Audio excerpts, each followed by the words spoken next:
Bonjour, vous écoutez Éclipse, les femmes de l'ombre, un podcast qui met en lumière celles qui ont marqué l'histoire.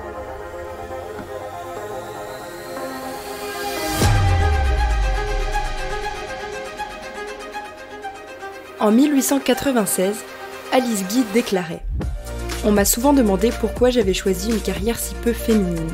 Or, je n'ai pas choisi cette carrière.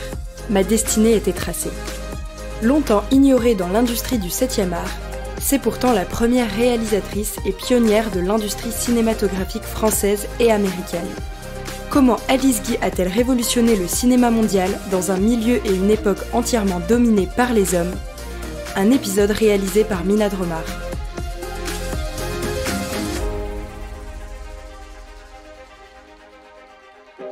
Née en 1873, Alice Guy vit une enfance entre la Suisse, le Chili, puis la France, à Paris. Ville dans laquelle elle commence à travailler dès 1894, elle devient secrétaire de direction au comptoir général de la photographie, entreprise dans laquelle un certain Léon Gaumont y est employé. Alors que l'entreprise commence à faire faillite, elle est rachetée par ce dernier qui décide de garder le personnel, dont Alice.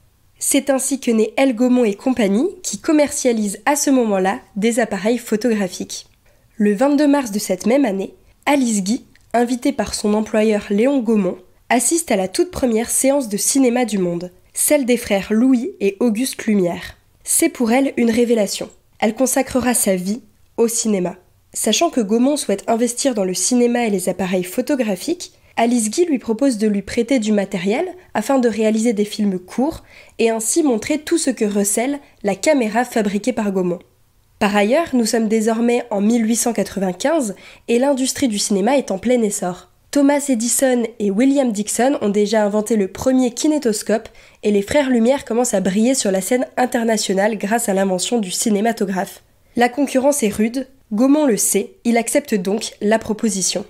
C'est à l'âge de 23 ans qu'Alice Guy réalisera son premier film en 1896, La Fée aux choux. Considérée comme la première fiction du cinéma, Alice Guy veut révolutionner le monde, non pas en filmant des scènes réalistes de la vie quotidienne, comme par exemple l'arrivée d'un train en gare de la Ciotat, conçue la même année par les frères Lumière, mais en inventant ses propres histoires, fictives, et en y faisant jouer de véritables acteurs. Après le succès de ce premier film, Gaumont lui en commande d'autres. Secrétaire le jour et cinéaste le soir, sa double vie commence. Elle enchaîne alors les films de tout genre, des comédies aux mélodrames, en passant par les westerns et les films historiques. Alice Guy explore et révolutionne. En 1906, elle va d'ailleurs réaliser La vie et la mort du Christ, considéré comme le premier péplum de l'histoire du cinéma. Elle y relate la vie du Christ en 25 scènes, qui ne nécessitent pas moins de 25 décors différents et mobilise près de 300 figurants, pour une durée de 38 minutes, ce qui est considérable pour l'époque. Une décennie après avoir intégré le comptoir général de photographie, Alice Guy a radicalement transformé la destinée de la maison Gaumont, qui s'est hissée, avec la société Pathé, parmi les plus grandes sociétés de production mondiale. En 1907, Alice Guy se marie avec le caméraman Herbert Blaché et le suit vers les États-Unis. Seulement 3 ans plus tard, elle crée la société de production de films la Solax Film Company, près de New York, bien avant la création des studios hollywoodiens. L'entreprise est tellement fructueuse qu'elle doit faire construire un studio dans le New Jersey, dans lequel elle va tourner près d'1 film par semaine. C'est devenu le studio le plus connu des États-Unis, au sein duquel les plus grands acteurs tournent pour elle. Surnommée la charmante petite dame française, elle devient la femme d'affaires la plus riche des États-Unis. Là-bas, elle y invente les premiers effets spéciaux, tels que les ralentis, les accélérés, les fondus ou encore la surimpression. C'est aussi la première à faire tourner des acteurs noirs dans ses productions. Mais après un quart de siècle à baigner dans le monde du cinéma, son entreprise fait faillite. Elle décide de rentrer en France, où elle retrouve une industrie qui l'a totalement oubliée et dans laquelle ses œuvres ont souvent été effacées des mémoires collectives. Elle retournera aux États-Unis, où elle écrira des contes pour enfants et s'éteindra en 1968, en laissant derrière elle plus de 700 films réalisés. Pour éviter qu'Alice Guy ne tombe définitivement dans l'oubli, la journaliste Véronique Lebris a créé en 2018 le prix Alice Guy, qui récompense chaque année un film réalisé par une femme, tout en gardant hommage à la première réalisatrice de l'histoire du cinéma.